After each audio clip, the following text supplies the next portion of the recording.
नमस्कार, मैं सुनील, आप सभी का अपने चैनल SHT विद सुनील में स्वागत करता हूं। आज हम लोग जानेंगे द्रविड़ शैली के मंदिरों के बारे में। लेकिन इससे पहले हम लोग ये जान लें कि मंदिर निर्माण की जो है 3 शैलियां प्रचलन में रही थी, जिसके बारे में हम लोग आज जानेंगे। लेकिन इसके अलावा भी 2 और थी। एक थी नागर शैली, एक थी नागर शैली। ठीक है, नागर शैली का प्रचलन जो था वो हिमालय से लेकर के विंध्याचल की श्रेणियों तक था। दूसरी थी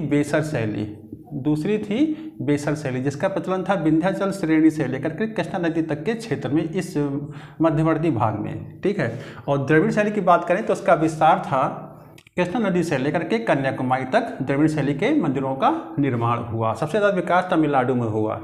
और 3 वंशों के बारे में, पल्लव काल, चोल काल और पांड्य वंश या पांड्यकाल क्या हो, इन तीनों कालों के दौरान जो है द्रविड़ शैली का बहुत विकास हुआ। बात करें कि इस शैली के संस्थापक कौन थे, तो वो पल्लव शासक थे। पल्लव काल में द्रविड़ शैली के जो मंदिरों के उदाहरण देखने को मिलते हैं वो कांचीपुरम में और महाबलीपुरम में मिलते हैं, जो कि इनकी राजधानी हुआ करती थी। 4 शैलियों में इसको बांटा गया है। पल्लव काल में द्रविड़ शैली को 4 भाग में बांटा गया: महेंद्र वर्मन शैली, मामल्ल शैली, राज सिंह शैली और नंदीवर्मन शैली। महेंद्र वर्मन शैली की बात करें तो इसका विकास 600 से 640 ईस्वी तक हुआ और इन मंदिरों को मंडप कहा गया। ध्यान रखेंगे, मामल्ल शैली संस्थापक नरसिंह वर्मन।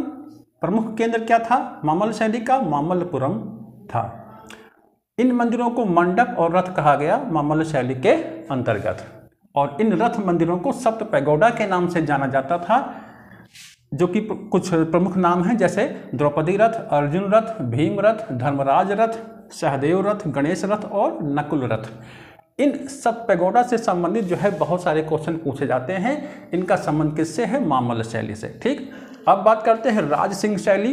इस शैली का विकास राज सिंह के समय में हुआ और इस शैली के मंदिरों के उदाहरण कहाँ देखने को मिलते हैं? मामल्लपुर के तट मंदिर, जिसको शोर टेम्पल भी कहते हैं, और कांची का कैलाशनाथ मंदिर राज सिंह शैली का एग्जाम्पल है, उदाहरण है। अंतिम है नंदीवर्मन शैली।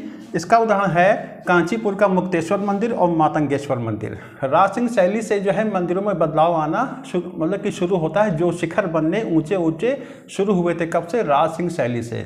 ठीक है, इस समय शिखर बहुत विशालकाय नहीं बनते थे। अब बात करते हैं चोल काल में। अभी तक आपने जाना पल्लव काल में इस शैली के बारे में, अब हम जानेंगे चोल काल में इस शैली के बारे में। चोल काल में द्रविड़ शैली का सबसे अधिक विकास हुआ, जिसका एग्जाम्पल क्या है? बृहदीश्वर मंदिर। बहुत ही विशालकाय मंदिर है, ग्रेनाइट पत्थरों से बना हुआ है। ऊपर का जो शिखर है इसका वो पिरामिड नुमा है। ये देखने को कहाँ मिलेगा? तंजौर में। और 1000 ईस्वी में राजा के द्वारा इसका निर्माण कराया गया, इसलिए इसको राजराजेश्वर मंदिर भी कहते हैं। ये भगवान शिव को समर्पित है। दूसरा मंदिर है इसमें गंगैकोंड चोलपुरम। इसकी स्थापना जो है, इसका निर्माण किसने करवाया था? राजेंद्र चोल ने 1025 ईस्वी में। पिरामिड नुमा। इस समय के मंदिर जो हैं अब पिरामिड नुमा बनने शुरू हो गए थे। जो शिखर वाला भाग था ये पिरामिड नुमा बनता था। ये बहुत बड़ा जो एक है एग्जाम्पल है। और ये मंदिर बहुत पूछा जाता है कि इस बृहदीश्वर मंदिर को किसने बनवाया था? तो राजा या राजराजेश्वर मंदिर भी कहते हैं इसको। बात करते हैं पांड्यकाल। पांड्यकाल में कुछ बदलाव देखने को मिलते हैं। वो मुख्य बदलाव क्या है? इस काल के जो मंदिर बनाए गए हैं पांड्यकाल में इस शैली के अंतर्गत, वो मंदिर आकार में छोटे हो गए, लेकिन उनको चारों ओर दीवारों से घेर दिया जाता था, है ना।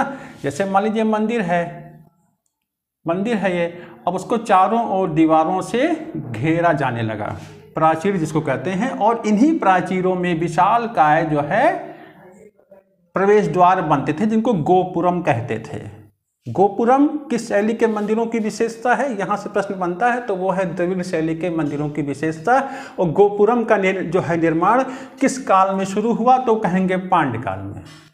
ठीक है, अब बात करते हैं इस शैली के कुछ मंदिरों के उदाहरण, जैसे तिरुमलाई मंदिर और चिदम्बरम मंदिर।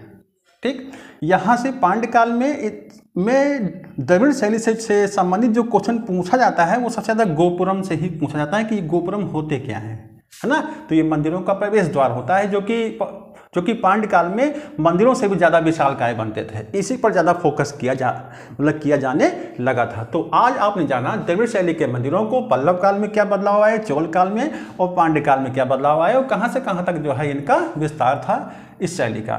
तो ये था आज का अपना कंटेंट। कैसा लगा कमेंट करें। तो मिलते हैं आपको नेक्स्ट वीडियो में। धन्यवाद।